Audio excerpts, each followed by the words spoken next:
Okay, before this video starts, I'm going to split it up into 3 sections. 1. Why it was technically impressive. 2. Why it did so well. And 3. Why it was beloved by so many. I also want to preface that most content in this video was recorded from the Xbox One edition, not the 360 edition, because I no longer run 360 or the game. And with that, let's begin. At the price of $19.99 US, Minecraft Xbox 360 edition was unveiled at the 2011 E3 conference by Notch. It was released in May of 2012, being based originally off of the beta 1.6.6 version of Minecraft Java Edition. However, it may not be immediately obvious how all of this was so impressive that Minecraft, of all games, was running on a 360. Minecraft has a very simplistic art style, which is tailored for a cartoony look and feel. This doesn't mean that it's very performant, however. Your traditional view of a graphically intensive game, maybe Titanfall 2 or possibly Portal 2 as a one-time accurate example. This little blocky game surprisingly costs a lot of performance. Running Minecraft on even 1GB of RAM can bottleneck it to shreds, but with the Xbox's 512 megabytes of working RAM, Minecraft would absolutely crawl. Another setback is the PowerPC Tricore Xenon, running at 3.2 GHz. This may sound relatively high, but remember, this is a 2005 32-bit CPU for a game released in 2011. It's a similar situation to Half-Life 2 of the original Xbox. A faithful port to the original game, but somewhat set back by the poor performance and slow response time. But wait, Minecraft runs great on my 360. Maybe. What do you mean, costing lots of performance and bottlenecks? Well, first, Minecraft Java is coded in Java. Java is notorious for being rather slow, having frequent memory leaks, and having very specific APIs and app types for even run the simplest of apps. 360, however, is a total rewrite of Java Edition from the ground up in C++. Yes, it's the exact same game, just in a different coding language. Even bugs from Java like quasi-connectivity and features like infinite...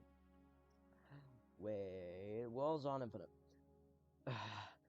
This is because of the Xbox 360's limited storage space of 20 gigabytes. This can be upgraded with mods and things, but from the factory, it just didn't have enough space to store infinite worlds with enough to spare for the games. Lastly, some limits. The Xbox edition is very much locked down, with limited entities in a world, limited arrows, limited world sizes, mini nether, all things that just needed to exist for the 360 to handle this large of a game. Minecraft was very quickly gaining traction in 2011, so Mojang decided to hire a company named 4J Studios to develop an Xbox for their game. In Mojang's eyes, console gaming was an untapped market, so they decided that since there were so many people who had 360s or didn't have PCs, it would increase sales massively. Trying off here a bit, but the Wii U, PS3, and PS Vita editions were also developed by 4J and had the same engine. In fact, it did the same thing Xbox 360 did.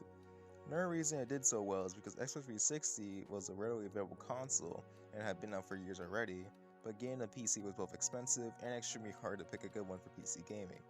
The Xbox was a clear choice. However, the PS3 was a very similar console with similar processing power and support for C, C#, and C++, which Minecraft console was coded in.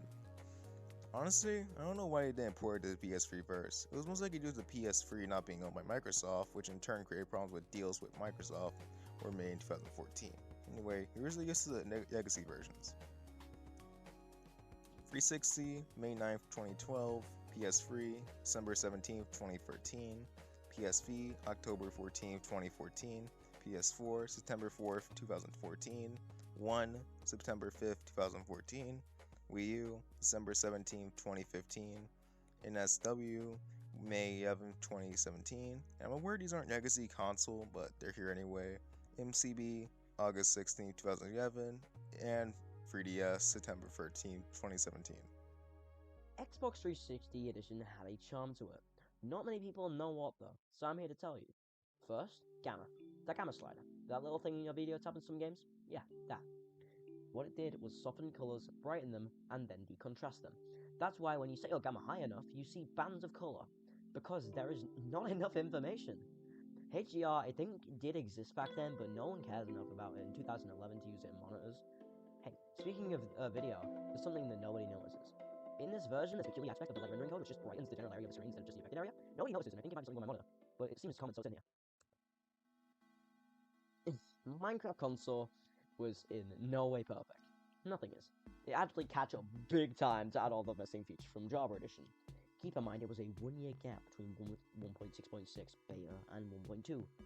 4J pulled a fucking magic trick with this one now. Tile updates. Tile updates, aka content updates on Xbox One, what just 1.6 or 1.7 or 1.5?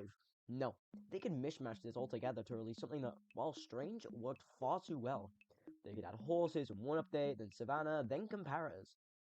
In an educated random order, but not random enough to not make sense, of course. 4J did this game justice, and I love them so much for that. They made a console port for a game better than Mojang ever could. The true hero is C though. Computers would suck if it didn't exist. More of the story, C fixes everything.